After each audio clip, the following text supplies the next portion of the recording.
सारा, एक वक्त में हालात जो अमाल है सारा।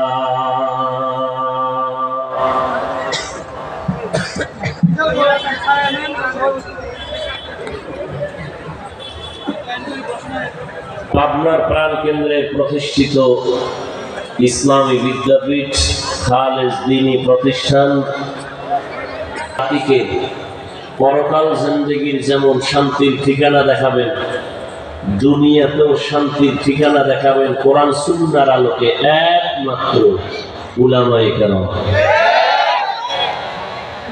কারা দেখাবেন? খুব খেয়াল করি, আওয়াজ বন্ধ রাখবেন। উলামায়ে কেরাম পথ দেখাবেন, আর কেউ দেখাবার কোনো সুযোগ নাই, অধিকার নাই, অনুমতি নাই। এ জাতিকে সঠিক পথ দেখাবেন কারা?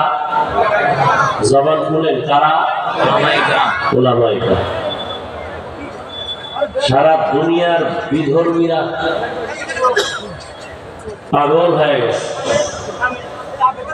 আন্তর্জাতিক এক চক্রান্ত। এই খেয়াল করেন,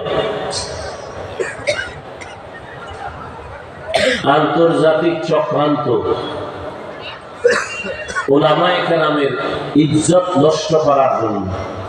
একটু খেয়াল করিয়েন ভাই, কেন?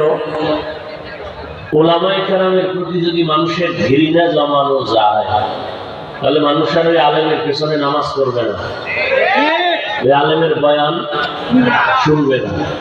ইসলাম বন্ধ করে দাও, মাদ্রাসা বন্ধ করে দাও বলতে হবে না, অটো বন্ধ হয়ে যায়। অনেক শিক্ষিত মানুষ আপনারা, আমরা টুপিওয়ালারা বোকা, বিশেষ করে আমি বড় বোকা। তবে একটু খেয়াল করিয়ে শুনিয়েন, ভুল হলে ধরায় দিয়ে। তবে বেয়াদবি যেন না হয়, সাবধান। আলেমদের সাথে বেয়াদবি করে কিন্তু ঘরবাড়ি ছাড়া। কি তোমরা যারা বেয়াদবি করার মন মানসিকতা নিয়ে ঘুরো, তোমরাও গাড়ি রেডি রাখো, কোন সময় দৌড় দেওয়া লাগে হুঁশ নেই। কোনো বেয়াদবের আর ছাড় দেওয়া হবে না ইনশাআল্লাহ, কোন জালেমকে আর কোন সুযোগ দেয়া হবে না ইনশাআল্লাহ।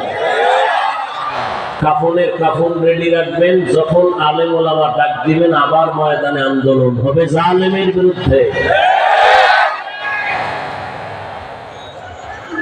খালি আওয়ামী লীগ আর বিএনপির দিকে তাকায়েন না, আপনারা ব্যক্তি হিসেবে যারা আলেমের বিরোধিতা করেন রেডি থাকেন, আপনার কপালেও দুর্দশা আছে। ফেসবুকে যারা লেখেন মরার আগে মরা লাগবে, রেডি থাকেন। আজরাইল আসার আগে আর একটা মরা আছে, বেদবি করলে কপাল শেষ। আল্লাহ হেদায়েত দান করুন। তো যে কথাটা বলতেছি খুব খুব খেয়াল করেন, উলামায়ে কেরামের বিরুদ্ধে চক্রান্ত, এটা ইন্টারন্যাশনাল। কেন? ইসলামকে কুলুষিত করার জন্য। যেমন আমাদের দেশে বহু এসপি, ডিসি, ওসি তাদের চেয়ারে বসে আমি দেখছি কোরআন শরীফ পড়ে, কোরআন তেলাওয়াত করে। এসপি সাহেব, আপনি কি আলাদা কোরআন শিখছেন? এসপি হওয়ার পরে কোর্স করানো হয়? কয় না। আপনি কোরআন শিখলেন কোথার থেকে? বলে মক্তবে। কোথায়? ওই যে ছোটবেলা মা বাবা মক্তবে পাঠাইছিলেন, ওই সময় কোরআন শিখে ফেলেছে। বাংলাদেশে দাঁড়ায় কোনো নাস্তিক, কোনো বেঈমান, কোনো ইহুদি, কোনো খ্রিস্টান, কোনো হিন্দু বলে নাই মক্তব বন্ধ করে দাও। খুব খেয়াল করবেন, চিল্লাচিল্লি কম করবেন, কথা বুঝেন।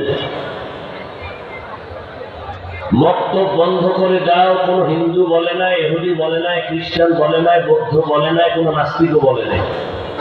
এমন আকাম ঘটাইছে, অটোমেটিক মক্তব বন্ধ হয়ে গেছে। কি করছে তারা? সকালবেলা যেন মক্তবে ঢুকতে না পারে, সকাল থেকেই স্কুলের আয়োজন।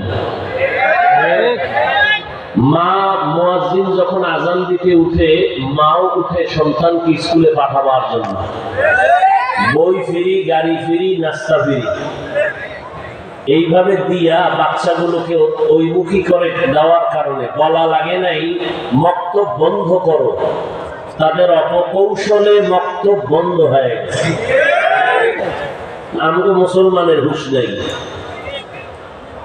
বেঈমানরা লাফায় তালে তালে, কিছু মুসলমান অন্ধের মতো লাফায়, বুঝে না যে আলেমের বদনাম করলে দিন শেষে ইসলাম খাটো হয়।